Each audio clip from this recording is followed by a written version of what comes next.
প্ৰশংসনীয় পদক্ষেপ বুলি প্ৰথমে কৈ ল'ম কামত আহক নাহক এইটো মূল্যায়নে হ'ব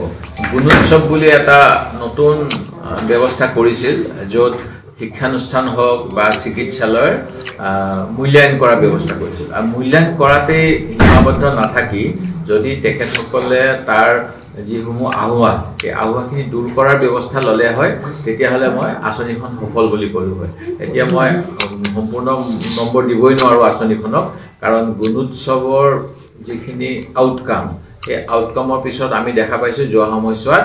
চৰকাৰে পুঁজি যোগান ধৰা নাই তাৰ ফলত এটা শ্ৰেণী কোঠাত 4টাৰ পৰা 5টা শ্ৰেণীলৈকে ছাত্ৰ ছাত্ৰীয়ে অসমীয়া মাধ্যমৰ বিদ্যালয়ত পাঠ গ্ৰহণ কৰে ইয়াৰ অৰ্থই মই এইটোৱে ক'ম যে ক্লাছ 2ৰ এজন ছাত্ৰই এখন কাণেদি যদি ক্লাছ 2ৰ কথা শুনে এখনেদি ক্লাছ 3ৰ শুনে ক্লাছ 1ৰ জনে তেওঁৰ নিজৰ কথাখিনি এখন কাণেদি শুনিব লাগিব আৰু এখন কাণেদি ক্লাছ 2ৰ শুনিব লাগিব এনেকুৱা হ'লে মানে শিক্ষাৰ মানদণ্ড অসমীয়া মাধ্যমৰ অসমীয়া ভাষাৰ উন্নতি কেনেদৰে হ'ব চৰকাৰে ডাঙৰ 7 কোটি টকীয়া বিল্ডিং দিব বিচাৰিছে মোৰ সমষ্টিত দুখন আহিব মই ভাল পাইছোঁ কিন্তু যদি কম খৰচত অসম টাইপৰ বিল্ডিং বনায় যদি তাতকৈ কম পুঁজিৰে সকলো বিদ্যালয়কে শ্ৰেণী কোঠা পৃথক শ্ৰেণী অনুসৰি দিয়াৰ ব্যৱস্থা কৰিলে হয় তেতিয়া শিক্ষা ব্যৱস্থাৰ মান উন্নত হ'ল হয় ঠিক তেনেকৈ এতিয়া মই দেখা পাইছোঁ যে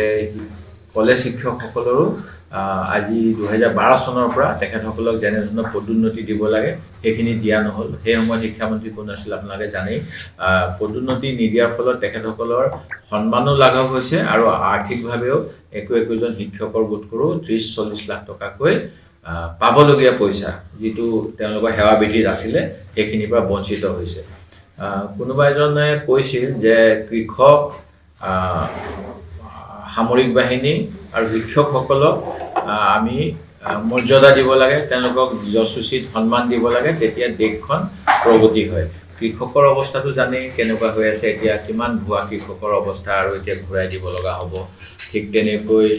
সামৰিক বাহিনীক 1 ৰেংক 1 পেঞ্চন দিয়া নাই তাতো অসন্তুষ্টি চলি আছে পেঞ্চনৰ ব্যৱস্থা হোৱা নাই নিউ পেঞ্চন পলিচি অহাৰ পিছত এতিয়া শিক্ষকসকলৰ ক্ষেত্ৰত যদি তেওঁলোকে আমাৰ ভৱিষ্যত প্ৰজন্মক যিহেতু পাঠদান কৰি ভাল নাগৰিক বনায় মই ভাবোঁ অসম চৰকাৰে ইমানকৈ লোন লৈ থাকে শিক্ষকসকলৰ বেকলগখিনি পূৰাবলৈ মোৰ অনুৰোধ মুখ্যমন্ত্ৰী অকল শিক্ষকৰ কাৰণে 1000 কোটি টকা হ'লেও লোন লৈ লওক কাৰণ তেওঁ আমাৰ ওপৰত ইতিমধ্যে 1.5 লাখ কোটিতকৈ অধিক